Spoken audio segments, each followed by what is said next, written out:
Bonjour à tous, je m'appelle Hugo, je suis cofondateur de NoctuaCare, un compagnon digital pour les patients cardiovasculaires. Et aujourd'hui, je suis ravi de vous retrouver pour le premier épisode d'Histoire de cœur, un podcast dont le but est de mettre en avant des patients, des proches qui ont fait face à un accident cardiovasculaire ou un infarctus du myocarde. J'ai vraiment le plaisir de débuter cette série aujourd'hui avec Evelyne Gallet.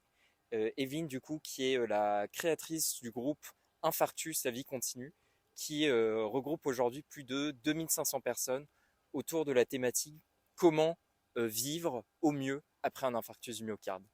Evelyne, je te remercie d'être là aujourd'hui avec nous.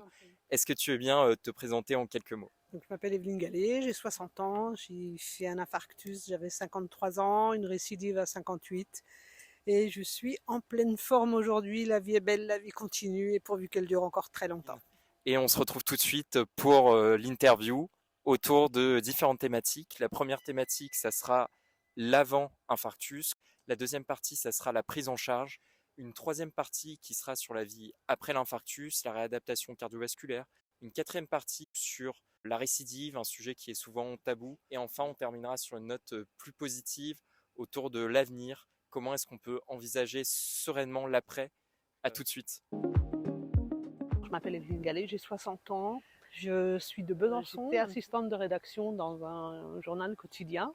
On sera amené à en parler, mais je suis en invalidité suite à mon infarctus. Et j'ai fait un infarctus en 2018, j'avais 53 ans à l'époque. Quelques années auparavant, j'avais vécu un divorce un petit peu conflictuel, mais j'en étais sortie. J'avais racheté ma maison. Professionnellement, j'avais eu une belle promo. J'avais entamé, on était en janvier 2018, j'avais entamé un régime, j'avais perdu 13 kilos. J'étais en pleine forme, vraiment en pleine forme. Tous les voyants étaient ouverts, professionnellement, familialement. J'avais un petit-fils qui venait de naître, tout allait bien. Je ne faisais pas du tout ce que je fais aujourd'hui. Je pense que je faisais partie des personnes sédentaires. J'ai toujours eu un problème de poids depuis que je suis tout petite, parce que je me souviens, aussi loin que je me souvienne, j'étais en primaire, je crois, et il y avait une visite médicale, et j'entends encore le médecin scolaire dire « Oh là là, elle pèse déjà 30 kilos ». Donc je ne sais pas combien les autres petits copains devaient peser, mais moi j'étais déjà en surpoids à cet âge-là. Donc ça m'a poursuivi toute ma vie. J'avais perdu déjà au moins 200 kilos. J'en perdais 20, j'en reprenais 25, j'en reperdais 10. J'ai fait ça toute ma vie en fait. J'étais quand même quelqu'un de stressé, pas juste avant l'infarctus parce que là justement tout allait bien, mais quand même tout au cours de ma vie, j'étais quand même une personne assez stressée, assez angoissée, un peu colérique aussi, hein. Je montais vite dans les tours. Mon père a fait un infarctus à 48 ans, mon grand-père en a fait un à 53 ans, il est décédé aussi. Voilà, il y avait quand même des facteurs de risque, mais je ne me sentais pas concernée parce que pour moi, c'était une maladie masculine. C'était les infarctus, c'était les hommes. J'ai jamais fumé, voilà. Moi, je me disais, non, les infarctus, c'est pas pour moi. J'ai fait de l'hypertension au moment de mes grossesses, donc j'avais été suivie pour ça. Je prenais un comprimé tous les matins. Et d'ailleurs, quand j'ai fait mon infarctus, je me souviens que les cardios m'ont dit c'est qui votre cardiologue? J'ai dit bah j'en ai pas. Puis ils m'ont dit mais ça fait 20 ans que vous faites de l'hypertension. Et ben, j'ai dit non, c'est mon généraliste qui me suit. Donc en fait, j'avais jamais vu de cardiologue avant de faire un infarctus.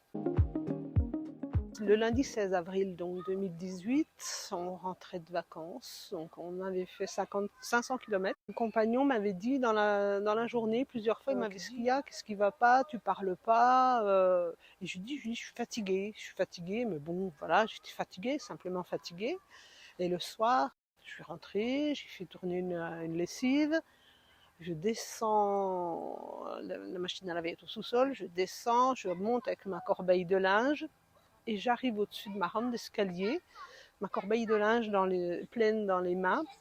Et là, j'ai une barre, mais vraiment une barre, hein, c'est vraiment une barre très haut au niveau des clavicules qui m'empêchait de respirer. J'ai senti que j'avais du mal à récupérer mon souffle. J'ai posé ma corbeille, j'étais à ce moment-là toute seule avec mon fils qui avait 25 ans à l'époque, et je lui ai dit surveille-moi, je me sens pas bien. Puis il me dit ah bon, qu'est-ce que t'as? Je lui dis écoute, j'ai une barre au niveau des clavicules, j'avais du mal à respirer, j'avais des sueurs froides, un peu envie de vomir, et puis je me suis dit bon, c'est peut-être de la fatigue, ça va passer. Je suis sortie un petit coup dehors, prendre de l'air, je me suis assise, ça passait pas. Et je suis rentrée, je me suis dit quand même, sueur froide, au niveau des clavicules, c'est des signes, des symptômes qu'on entend qui sont quand même pas très bons. Donc je prends le téléphone, je fais le 15. Et mon fils me dit à ce moment-là, il me dit, mais maman, est-ce que tu es vraiment mal au point d'appeler le SAMU? Mais je lui dis, écoute, j'ai un pressentiment quand même, cette barre, ça m'inquiète, je préfère leur poser la question. Donc j'ai une dame au téléphone, je lui explique la situation. Et elle me dit surtout, allongez-vous, ne bougez plus, on arrive. Ils sont arrivés, ils étaient les pompiers, le SAMU, il y en avait je sais pas combien, 9, 10 dans ma salle à manger. Ils sont arrivés et ils m'ont médicalisé sur place. J'ai vu après moi, ils s'occupaient de moi, je voyais pas trop ce qui se passait autour de moi. La dame me dit bon, on vous emmène au CHU pour un contrôle. Et en passant, je vois mon fils pleurer. Il y avait un médecin vers lui, je vois mon fils pleurer, donc là je me suis dit ouais, il se passe quelque chose, je ne sais pas quoi, mais il se passe quelque chose. Donc on est parti au CHU. Je me souviens que le pompier, moi j'avais qu'une envie, c'était dormir, dormir, dormir, et que le pompier m'a tenu la main tout le long, il m'obligeait à parler, il voulait que je lui dise, vous travaillez où à l'Est républicain, par où vous passez pour aller, il fallait que je lui donne mon itinéraire, et moi j'avais qu'une envie, c'était dormir. Et en tout cas, il était super gentil, ce monsieur. Je lui ai envoyé un petit mot de remerciement tellement il avait été adorable. Il m'a tenu la main tout le long, jusque sur la table de choro. Et arrivé au CHU, donc on a fait une choro tout de suite. Les médecins m'attendaient. Et là, j'ai vu que c'était un petit peu compliqué. Je l'ai senti parce qu'ils étaient deux. Et il y en a un qui montrait à l'autre, tu vois. Puis là aussi, c'est bouché. Là aussi, c'est bouché. Et après, il a tout éteint ses appareils et il m'a dit bon, écoutez, Madame Gallet, c'est très compliqué. On ne peut pas poser de stent, ça ne tient pas. On fait venir l'équipe de chirurgie de nuit, il faut ouvrir. Oh, ils n'avaient pas encore prononcé le mot infarctus, mais je savais que bon, sur le coup, j'ai dit pour moi, la référence au niveau cardiologie, c'était Lyon. Donc je dis non, non, mais vous ne m'opérez pas ici. Faites-moi évacuer sur Lyon ou sur Dijon, mais pas ici. Et le médecin m'a dit non, madame, vous n'avez pas compris, c'est tout de suite maintenant. Il n'y a pas le temps, c'est maintenant. Et voilà, donc l'équipe de chirurgie est arrivée. J'ai été prise en charge. Ouais, c'était vraiment assez brutal parce que j'ai vu un anesthésiste tout de suite. Et l'anesthésiste, je lui ai dit, mais quand même, je vais m'en sortir de cette histoire où c'est compliqué à quel point. Et elle m'a répondu, la chirurgie cardiaque est à haut risque. Chez vous, c'est bouché un petit peu partout. Je ne peux pas répondre à votre question. Et là, ils sont venus, ils m'ont emmené au bloc opératoire. Ma fille me tenait la main, donc tout le monde pleurait. Mon fils, ma fille, mon compagnon, tout le monde pleurait. Et j'ai juste eu le temps de dire à ma fille, entre deux portes, entre le truc des urgences et le sas du bloc opératoire, j'ai juste eu le temps d'aborder avec elle que faire de moi s'il m'arrivait un truc. J'avais jamais abordé la mort avec elle avant. Et ce jour-là, je lui dis, voilà, s'il m'arrive un truc, il faut faire ça, ça, ça, ça, ça. Et je suis partie, j'ai été opérée pendant 10h30. Le cardiologue m'avait dit qu'il me ferait beaucoup de pontage parce que c'était bouché. Il m'en a fait 7. C'était, pour lui, il n'en avait jamais fait 7, alors que c'est un vieux de la vieille. Il prend sa retraite cette année. Il n'en avait jamais fait 7. Il en a fait 7. Ça a été compliqué. J'ai été mise en circulation extracorporelle pendant 135 minutes, plus de 2 heures. Ça aussi, psychologiquement, de savoir que mon cœur a été arrêté 135 minutes, il m'a fallu du temps pour le digérer.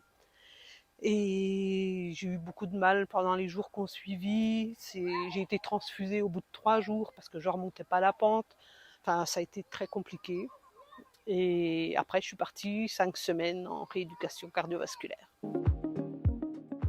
Alors, cette réadaptation s'est faite à une centaine de kilomètres de chez moi. Donc, c'était loin et pas loin, parce que ça voulait dire que je ne pouvais pas rentrer tous les jours, qu'il fallait que je fasse ma petite valise. Mais bon, j'avais besoin de me reconstruire. Donc, j'y suis allée vraiment avec l'envie d'aller mieux. Je suis vraiment allée dans cet esprit-là. Je suis arrivée complètement hors circuit. Psychologiquement, physiquement, j'avais encore mes agrafes, j'avais une cicatrice grande comme ça. Vraiment, j'étais pas bien à tous les niveaux. J'avais tout à apprendre. J'étais au fond du trou. Il n'y avait que du mieux à venir. Donc, j'y suis allée et Déjà, la première chose qui m'a fait énormément de bien, c'est de rencontrer des gens qui avaient vécu la même chose que moi.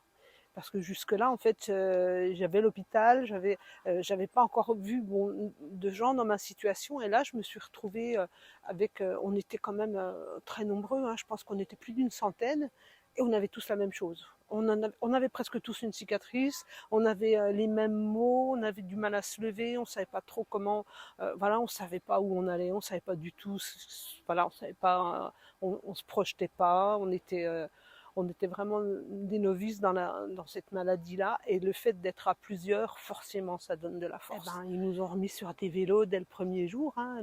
Moi, j'étais jamais montée sur un vélo depuis une éternité. Et on a fait du vélo, on a fait de la marche tous les jours, tous les jours.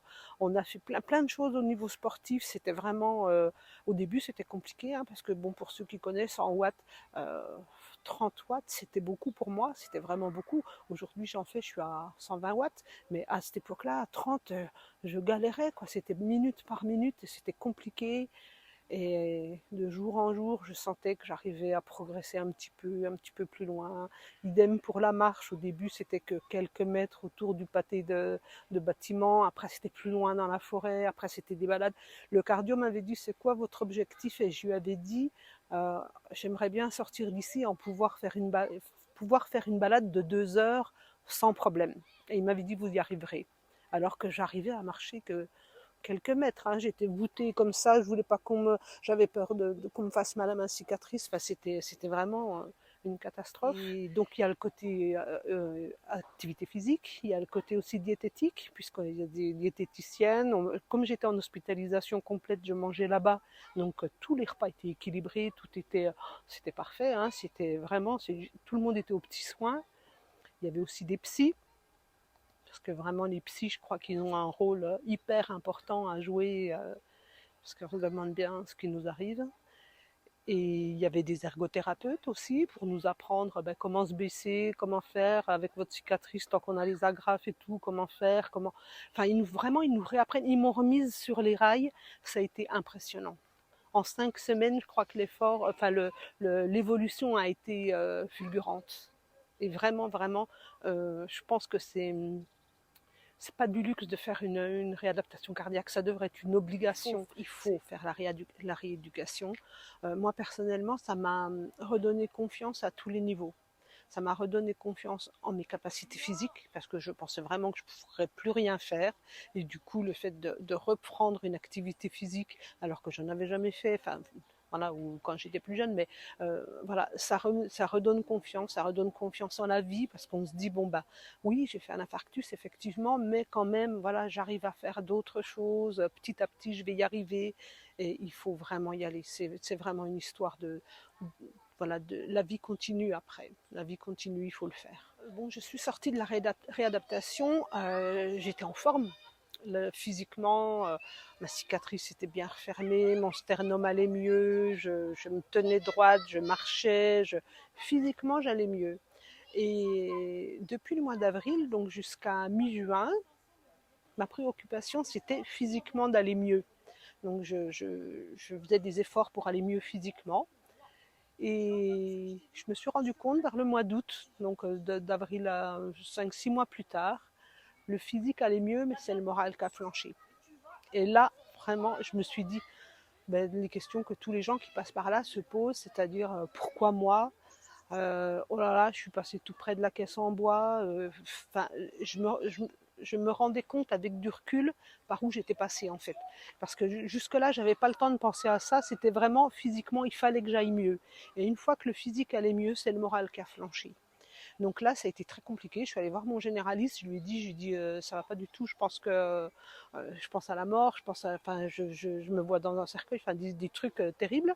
Et elle voulait me mettre sous antidépresseurs. Donc je prenais déjà tout plein de traitements que le cardiologue m'avait prescrits. J'ai dit des antidépresseurs, pas trop pour moi. Donc c'était soit les antidépresseurs, soit il fallait que je sois suivie par un psychologue. Donc j'ai choisi la case psy. Et pris plusieurs séances, ça a duré 3 ou 4 mois, où vraiment cette psy a mis des mots sur mes mots. Elle a traduit tout ce que je ressentais, et ça m'a fait beaucoup de bien. Donc je voudrais dire aussi à tous ceux justement qui, après l'infarctus, au niveau psychologique, dépriment, parce que je pense que ça arrive, à mon avis, chez la totalité des malades, des patients. Il ne faut pas hésiter à consulter un psy, il ne faut pas hésiter à demander de l'aide, il ne faut pas rester tout seul avec sa détresse, avec ses idées noires. Il faut vraiment dire « oh là là, j'y arrive plus, j'ai la trouille, il se passe quelque chose », il faut demander de l'aide. J'avais une petite anecdote que j'ai oublié de dire, c'est que dans ce centre, il y avait une chapelle qui était à l'extérieur du bâtiment. Et je pense que ça va parler à beaucoup de malades, mais je crois que j'ai jamais autant pleuré de ma vie quand j'étais en rééducation. Pourtant, j'ai eu des difficultés dans ma vie comme tout le monde, hein, mais j'ai pleuré, pleuré, pleuré pendant ces 5 semaines comme jamais j'ai pleuré. Et dans cette petite chapelle, en fait, j'étais jamais seule, hein. On était toujours 7, 8, 10, 12 et on était tous en train de pleurer. On aurait pu remplir des seaux de larmes. Et c'est l'image que je garde de cette rééducation, c'est que vraiment, on a tout déposé là-bas. Le suivi psy m'a aidé, m'a fait comprendre qu'effectivement j'avais vécu quelque chose de grave, mais que contrairement à plein d'autres, j'en étais sortie. Il y en a beaucoup qui ne se relèvent pas d'un premier infarctus, qui restent. Moi, j'avais eu quand même cette chance, même si ça avait été difficile, j'ai eu cette chance de m'en sortir. Et par respect pour tous ceux qui sont partis, je n'avais pas le droit de baisser les bras. Et franchement, la vie est belle, hein. J'ai fait du tri dans ma vie. J'ai éloigné toutes les personnes un peu toxiques qui me tirent vers le bas. Tous ces gens-là, je n'ai plus besoin, j'en ai pas besoin. Je vois moins de monde qu'avant. Je me contente de peu. J'écoute les oiseaux chanter, je suis contente. Je regarde un beau film, je suis contente. Je lis un livre, je suis contente. Je vis au jour le jour. Je profite de l'instant présent parce que je ne sais pas de quoi demain sera fait. Je ne sais pas. D'ailleurs, j'ai tout préparé, hein. Tout à l'heure, quand on disait que j'avais dit à ma fille ce qu'il fallait faire de moi s'il m'arrivait quelque chose, dans les mois qu'on suivit, c'était au moment de la sortie de la rééducation. J'ai tout préparé, mes obsèques. Tout est prêt, tout est le lieu, ce qu'on doit dire, les photos, les chansons qu'il y aura, tout ça. J'ai pleuré en le faisant, mais j'étais tellement soulagée après, parce que jusque-là, pour moi, la mort, c'était oui, on meurt tous, ça c'est sûr, mais c'était loin, quoi. Maintenant, je sais elle est peut-être très proche. Donc voilà, tout est prêt. Et j'ai la chance d'être hyper entourée par mon compagnon, par mes enfants, mes petits-enfants. J'ai eu mon frère, ma sœur. Enfin, voilà, je suis très, très entourée. Donc vraiment, ça m'a aidée.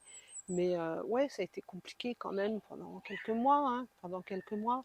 Je dirais en fait que après un infarctus ou un accident comme ça, euh, il faut une petite année pour se dire bon, je vais mieux, je vais mieux.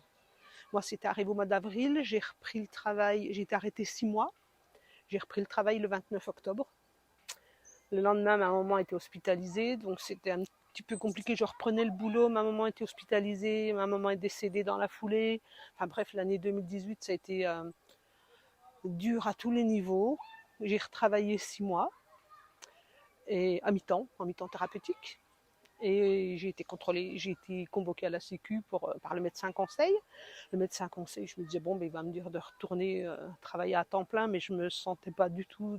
Je travaillais dans un journal, donc avec des horaires complètement décalés, tard le soir, le dimanche. Enfin, je ne me voyais pas reprendre le rythme de travail que j'avais avant parce que c'était quand même un peu stressant. Et ce jour-là, le médecin conseil de la Sécu m'a dit, Madame Gallet, vous ne retravaillerez jamais à temps complet, je vous mets en invalidité. Oh, invalidité, c'est comme quand j'ai entendu le mot infarctus, quoi. Je me suis dit, non mais, c'est pas moi, je suis pas invalide, quoi. Je me souviens que j'ai éclaté en sanglots dans son bureau en lui disant que non, j'étais pas invalide, que j'avais besoin de temps, mais que ça allait aller mieux. Et il m'a expliqué que c'était une mesure de protection, qu'il ne fallait pas que je le prenne comme ça, qu'il ne fallait pas pleurer, il fallait au contraire que je pense à moi, que je lève le pied professionnellement, voilà, que je prenne du temps pour moi, que je prenne le temps de vivre. Et du coup, bon, ben voilà, on était le 30 avril 2019, 1er juin, j'étais en invalidité. Donc c'était quand même un petit peu, un petit peu dur à encaisser. J'étais chef de service à l'époque, chef de service à mi-temps, bon, bof. J'ai continué à travailler encore à mi-temps un petit coup. Chef de service à mi-temps, ça veut dire on est mis un peu au placard. Donc c'est mon boulot que j'adorais avant, hein. J'ai adoré mon métier, j'étais vraiment à fond dedans, même si c'était stressant, même si j'ai quand même eu pas mal de difficultés.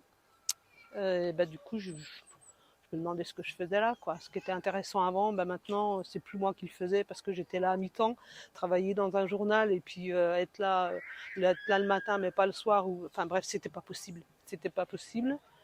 Donc j'ai tenu parce qu'il fallait, mais je sentais que j'étais plus du tout à ma place professionnellement. J'y arrivais plus, j'avais plus envie. Et la récidive est arrivée. Alors oui, j'ai été informée du risque d'une éventuelle récidive. On sait que l'athérosclérose, hein, la maladie qui bouche nos artères, est une maladie chronique, donc ça avance par crise. Il y a des moments où, voilà, donc on sait que ça peut revenir. Moi, j'allais bien, hein, quand même, j'allais vraiment bien. J'allais au sport, j'y allais 3 fois par semaine. Je faisais mon petit régime. Bon, entre-temps, il était quand même arrivé le confinement. J'ai pris 5 kilos. La ménopause, j'en ai repris 5. Bon. Mais à côté de ça, voilà, je faisais mon activité physique tous les jours. J'étais en pleine forme. Je savais que ça pouvait arriver. Mais plus le temps passait, plus je me disais, la récidive, c'est peut-être pas pour moi. C'est voilà, l'idée s'éloignait, plus le temps passait, plus l'idée s'éloignait de moi. Et un samedi matin, j'étais à la gym sur le vélo, j'ai senti un petit truc. Moi, j'ai senti une petite douleur. Et j'avais dans l'esprit que quand on a fait un infarctus, le deuxième infarctus ressemble souvent à 98% au premier.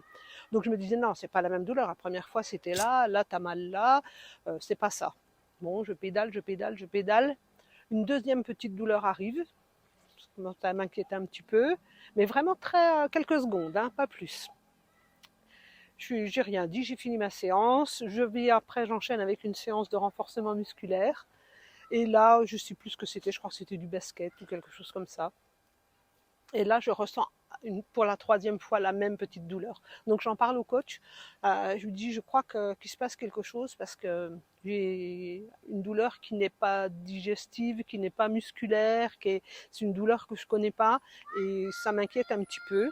Donc il m'a dit, sur le coup, il m'a dit, oh, bah, écoute, tes constantes sont bonnes, la tension était bonne, la SAT était bonne, tout ça.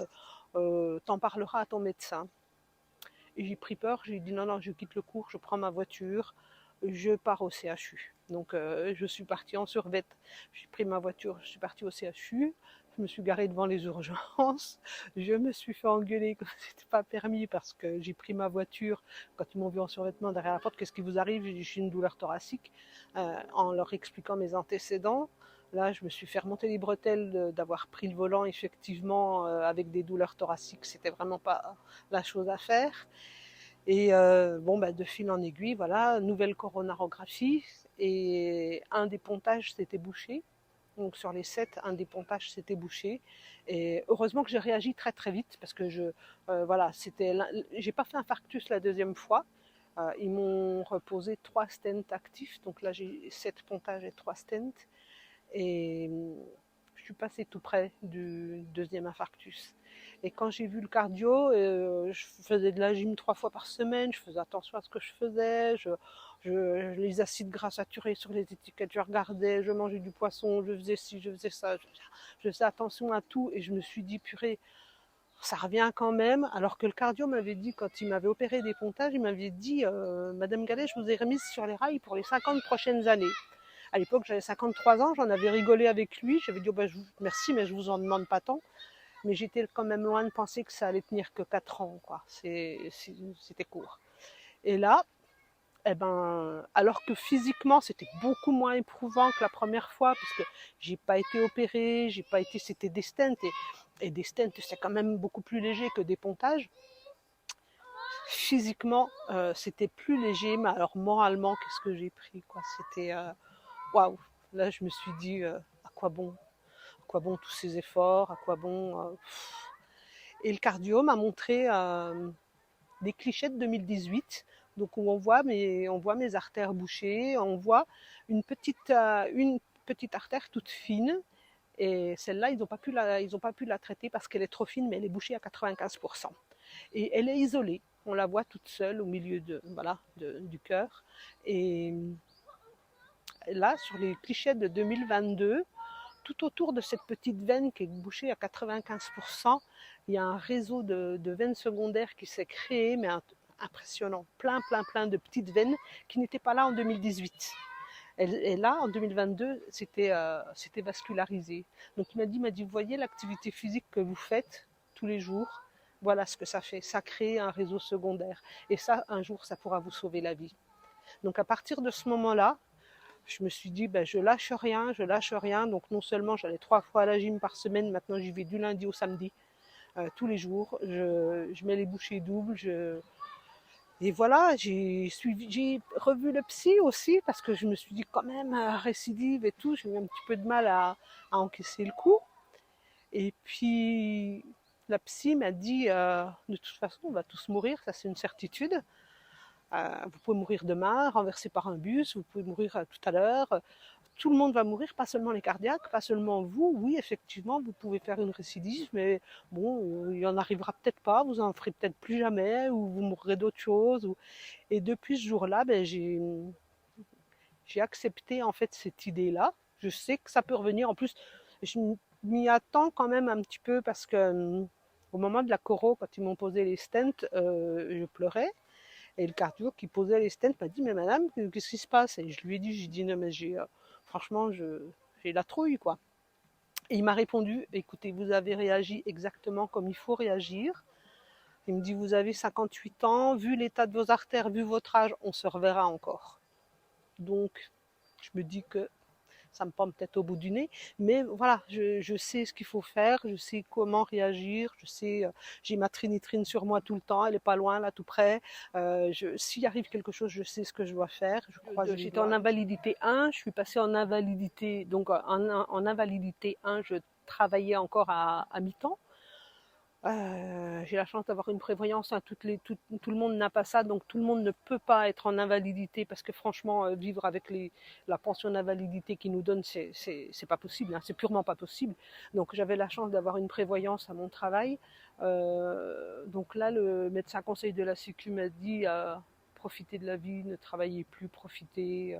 Et je travaille plus, je serai en retraite dans 2 ans, je touche mon salaire normalement. Je vis à mon rythme et franchement, je vais bien. Il faut surtout pas lâcher, il faut surtout pas, même si on a des petits moments de craquement, hein, bon là c'est les vacances, on va un petit peu au resto, on fait bon voilà, on fait des écarts, on fait moins de sport, on fait moins de, mais il faut tout le temps se resserrer, il faut reprendre, il faut absolument, oui, faut pas lâcher, faut pas lâcher, faut rien lâcher. Alors effectivement, j'ai créé ce groupe en 2021. Il existait déjà d'autres groupes sur Facebook, mais c'était des groupes ça ne me ressemblait pas, ça ne me correspondait pas. Et donc moi j'avais besoin de parler de ce qui m'était arrivé, j'avais besoin d'en parler. Je ne pouvais pas non plus aller voir le psy toutes les semaines parce que c'est 50 € chaque fois et que bon, à un moment donné, voilà, c'est pas remboursé par la Sécu le psy, hein, voilà. Donc j'avais besoin d'en parler. Je pouvais pas trop en parler à mes enfants parce que leur en parler, c'était leur faire part de mes peurs, leur faire part de mes angoisses, de mes fatigues. C'est invisible, hein, un infarctus, ça se voit pas, tout va bien. Il y a des fois, je suis très fatiguée. Leur dire, aujourd'hui, je suis fatiguée ou j'ai pas envie de prendre mon traitement parce que c'est 3 le matin, 4 le midi, le soir. Voilà, j'avais besoin d'en parler, mais je voulais pas en parler à mon entourage, ni à mon compagnon, ni à mes enfants, parce que je voulais pas plomber l'atmosphère. Je voulais leur montrer l'Evelyne qui va bien. Mais quand l'Evelyne n'allait pas bien, il fallait quand même que je le déverse quelque part, ce truc. Donc l'idée m'est venue de créer un groupe. On était 2 au début avec Christophe Caron du Mans. Et aujourd'hui, on est 2500. Et en fait, c'est ma thérapie. Ce groupe, c'est ma thérapie. C'est tout ce que je n'ose pas dire à mes enfants, à mon conjoint, tout ce que je le dis sur le groupe. Ou que je dise à mes enfants, aujourd'hui j'ai fait 18 000 pas. Ils bossent, ils ont leur vie, ils ont leur voilà. Ils s'en fichent. Je ne peux pas dire qu'ils s'en fichent, mais bon, c'est pas, ils comprennent pas. Quand je le mets sur le groupe, ils comprennent. J'ai en face de moi des gens qui sont exactement dans la même situation que moi, qui vivent les mêmes choses, et on s'encourage les uns les autres. voilà, ça nous motive. Bah oui, lui il marche bien, il faut que je marche aussi. Du coup, oui, parce que voilà, c'est motivant pour tout le monde. Mais c'est vraiment une thérapie. C'est vraiment une thérapie. Il y a aussi beaucoup de conjoints qui viennent se, voilà, trouver un petit peu de réconfort. Je pense qu'il y a une atmosphère qui est très détendue, il y a beaucoup de bienveillance, il y a pas, tout le monde ose dire, on parle de tout, hein. On peut parler aussi bien de problèmes sexuels après l'infarctus, il n'y a pas de tabou, on peut parler de travail, on peut parler d'arrêt maladie, on peut parler de douleur, de fatigue, de comment réagissent nos familles, comment des fois nos conjoints, il y a des conjoints qui comprennent pas du tout parce que ça se voit pas hein, quand on est voilà donc en fait on peut tout dire sans être jugé et ça fait du bien à beaucoup de monde. Ce que je trouve bon, un petit peu dommage malheureusement c'est qu'effectivement on est 2500 et que ça afflue, ça afflue, ça afflue et c'est des gens de plus en plus jeunes et ça me fait un petit peu peur parce qu'à une époque quand même c'était quand même allez entre 60 et 80 la moyenne d'âge et là j'ai l'impression que c'est plus 35-50 quoi. Donc je ne sais pas ce qui se passe. Vraiment vu quand je suis allée en première rééducation en 2018, 53 ans, je me suis trouvée avec des gens, la moyenne d'âge ça devait être 75 ans quoi. Je me suis dit oh là ma pauvre fille, qu'est-ce que tu fais là? Il y avait beaucoup de vieux hein. Et j'étais la jeune du groupe. Je refais une rééducation en 2022, donc 4 ans plus tard. J'étais la mamie du groupe, j'avais 58 ans. C'était des jeunes 40 ans, 42 ans. Euh, voilà, je ne sais pas faire de raccourcis, hein, mais quand même en 2022, il y a eu un sacré paquet de jeunes qui sont arrivés sur le groupe et partout, parce que moi-même en rééducation, je te dis, j'étais la mamie du groupe, alors que 4 ans plus tôt, c'était une autre moyenne d'âge, quoi. Moi, je sens que je vais très bien. Donc ça me donne de l'espoir parce que je me sens vraiment. Il y a des jours, effectivement, je suis un peu fatiguée et tout, mais en règle générale, je vais vraiment très très bien. Donc ça, c'est pour moi, c'est positif. J'ai pas de douleur, voilà. J'espère aussi que d'ici un an ou deux, d'après ce que me disait mon cardio, on aurait tous droit à l'anti-PSK9. Donc c'est un traitement par injection que beaucoup de gens sur le groupe ont déjà. C'est des injections qui remplacent les statines. Donc on se fait piquer une fois tous les 15 jours. Ça remplace les statines, donc on n'a plus du tout de douleur musculaire, articulaire, tendineuse, etc. Mais bon, ça coûte 500 € la piqûre. Donc pour l'instant, il le donne à vraiment un nombre très restreint de patients. Il faut avoir un taux de LDL supérieur à 0,70. Il faut avoir essayé au moins 3 statines et être intolérant. Enfin, c'est très très rigoureux. Moi-même, j'ai essayé d'en bénéficier, mais ça a été refusé par la Sécu. Donc d'ici 2 ans, normalement, il y aura des génériques. Et là, ce sera ouvert à un plus grand nombre de patients. Donc toutes les douleurs liées aux statines qui sont quand même bien controversées aujourd'hui, on pourra peut-être y échapper. Donc ça, enfin moi j'attends, c'est un grand espoir. J'espère aussi, pour l'instant ça n'existe pas, mais je me dis qu'avec les progrès de la science, euh, peut-être qu'il y aura un jour des greffes d'artères. Parce qu'il y a des greffes de cœur, il y a des greffes de plein de choses, on greffe toutes sortes de trucs, mais on greffe pas encore les artères. Et voilà, moi, mon cœur, il va bien. Moi, c'est mes artères qui sont abîmées. Mais je ne peux pas avoir d'artères de rechange. Donc, je me dis peut-être qu'avec l'évolution de la médecine, peut-être qu'un jour, ça se fera. Alors, à Evelyne de 2018, je lui dirais, ben, ma cocotte, par où t'es passée. Mais j'ai toujours été une guerrière. Hein. Je me suis toujours battue dans tout, professionnellement, dans ma famille, enfin dans ma vie familiale, ma vie conjugale et tout. J'ai jamais baissé les bras, nulle part. Je baisserai jamais les bras, jamais. Quoi qu'il arrive, je baisserai jamais les bras. Je lâche rien, je continue, j'avance, je fais du sport, même si j'ai pas envie, j'y vais quand même. Là, il faudrait qu'on aille acheter un vélo. J'ai pas envie d'aller acheter un vélo, mais je crois que je vais acheter un vélo quand même. Enfin, voilà, je ne lâche rien, absolument rien. Et j'ai envie de dire aux gens à qui ça vient d'arriver, surtout de ne pas se décourager. Effectivement, il y aura des moments de doute, il y aura des moments de peur, mais qu'on peut vivre, on peut très bien vivre après un infarctus, on peut être heureux. Moi, je dirais même, et j'irais même jusqu'à dire que ma vie d'aujourd'hui est même plus belle que celle d'avant, puisque comme j'en connais le prix, comme je sais qu'elle est fragile, je profite de chacun. Je vous dis, hein, tiens, il y a un oiseau qui chante. Voilà, les oiseaux chanter, je les entendais même pas avant. Enfin, je vivais à 100 à l'heure. J'avais pas le temps d'écouter les oiseaux chanter ou d'aller me balader dans la forêt. Maintenant, je profite de tout, la vie est belle et puis j'espère qu'elle va encore durer longtemps, longtemps. Cette cicatrice-là, au début, en 2018, je la cachais. Même moi, quand je prenais ma douche, j'osais pas la toucher, j'osais pas la regarder. C'était, en fait, c'était le miroir de ce qui m'était arrivé et je voulais pas voir. Ma fille s'est mariée un an après mon opération. Je voulais absolument trouver une robe à col ras parce que je voulais surtout pas que les gens voient que j'avais été opérée du cœur et que j'avais ça là. Voilà. Encore chez un homme avec 2, 3 poils, c'est dissimulé et tout, mais une femme sur le décolleté, enfin, j'avais vraiment beaucoup de mal à l'accepter. En travaillant sur moi, en ayant retrouvé ma sérénité, en réfléchissant beaucoup à tout ça. Aujourd'hui, cette cicatrice, elle fait partie de moi. C'est mon trophée. Je sais par où je suis passée, je sais ce que vaut la vie, je sais qu'elle est fragile, je sais. Et cette cicatrice, voilà, non seulement je la cache plus, mais même si je la montre, voilà, c'est ma bataille.